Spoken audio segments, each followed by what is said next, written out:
Imaginez un instant que les règles de la vente aient été complètement bouleversées. Un monde où la plupart des décisions d'achat se prennent bien avant même d'avoir échangé un mot avec un commercial. Eh bien, ce monde, c'est le nôtre. Et c'est celui du social selling. On va décortiquer ensemble comment cette approche redéfinit tout. Allez, on commence avec un seul chiffre, mais attention, il change absolument tout. 57%. Ça veut dire quoi? Ça veut dire que plus de la moitié du processus d'achat est déjà terminé avant même le premier contact avec un vendeur. Le parcours se fait en solo, en ligne, bien avant la première discussion.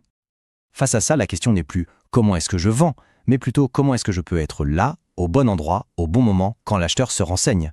Et la réponse, c'est un vrai changement de posture. Il faut arrêter de vouloir vendre à tout prix et commencer par aider. Pour bien saisir la solution, il faut d'abord prendre la mesure du changement. Et le changement, il est simple, le pouvoir a basculé. Il est passé des mains du vendeur à celles de l'acheteur. Et l'interlocuteur d'aujourd'hui n'a plus rien à voir avec celui d'il y a 10 ans. Alors, il est comment ce nouvel acheteur? Eh bien, il est connecté en permanence. Il est puissant parce qu'il a accès à une montagne d'informations. Et du coup, il est exigeant. Concrètement, ça veut dire que le bon vieil argumentaire de vente bien rodé, ça ne suffit plus du tout. Ce qu'on attend maintenant, c'est d'avoir affaire à des experts, pas juste à des vendeurs. Et ce qui est fascinant, c'est que ce nouvel acheteur, ultra informé, il ne fait plus tellement confiance aux logos, aux grandes marques. Il fait confiance aux personnes. Cette méfiance, elle a une conséquence incroyable. Elle donne un pouvoir immense aux individus au sein de l'entreprise. Cette idée, elle est absolument centrale. Sur les réseaux sociaux, ce qui prime, c'est l'authenticité, la connexion humaine. Une page d'entreprise, aussi jolie soit-elle, aura toujours du mal à rivaliser avec un vrai visage, une vraie personne qui prend la parole. Et ce chiffre, il illustre parfaitement l'opportunité qui est souvent manquée. En moyenne, si on additionne tous les contacts des employés sur les réseaux sociaux, on obtient un réseau 10 fois plus grand que celui de l'entreprise elle-même. C'est une force de frappe colossale qui bien souvent reste inexploitée. Et quand on regarde l'impact sur l'engagement, c'est encore plus frappant. Un contenu partagé par une personne obtiendra un taux de clic 2 fois plus élevé que si c'est la page de l'entreprise qui publie exactement la même chose. C'est bien la preuve que la crédibilité et la confiance, eh bien, ça passe par l'humain. Bon, maintenant qu'on a bien posé le problème, on peut enfin parler de la solution stratégique. Et cette solution, c'est le social selling. Alors, qu'est-ce que c'est au juste? Le point crucial, c'est que le social selling, ce n'est pas de bombarder les gens de pub. Pas du tout. C'est l'art de construire des relations, de se positionner comme une ressource utile et crédible bien avant de penser à vendre quoi que ce soit. D'ailleurs, attention à ne pas confondre le social selling avec un métier voisin, celui de community manager.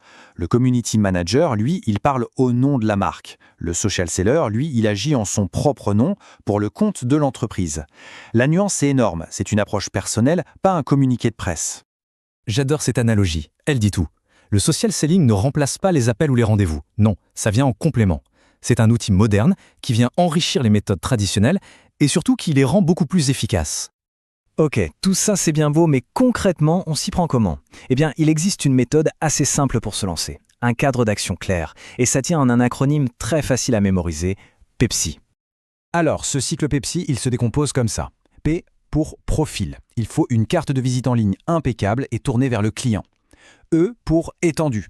On développe son réseau, mais de façon stratégique, avec des contacts de qualité. Le deuxième P, c'est pour publication. On partage du contenu utile pour rester visible. S pour stimulation. On interagit, on commente, on participe aux conversations. Et enfin I pour indicateur. On mesure ce qui fonctionne pour s'améliorer en continu. Bon, la méthode a l'air pas mal, mais la question qu'on se pose tous, c'est est-ce que ça marche vraiment? Est-ce que ça rapporte?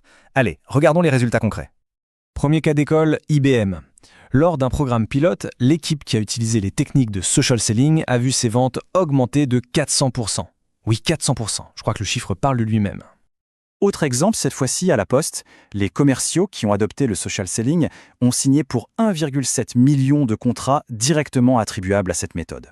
On parle donc bien d'un retour sur investissement tangible et mesurable. Au final, on voit bien que la pratique est directement liée à la performance.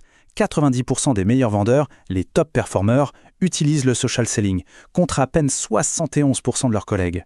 Ce n'est plus une simple option, c'est devenu un marqueur d'excellence. Pour résumer, le social selling transforme vraiment la vente.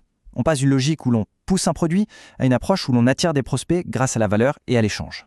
Et ça nous laisse avec une question fondamentale, une question que chaque entreprise devrait se poser. Sa présence en ligne, est-ce une conversation ou est-ce juste une publicité de plus ?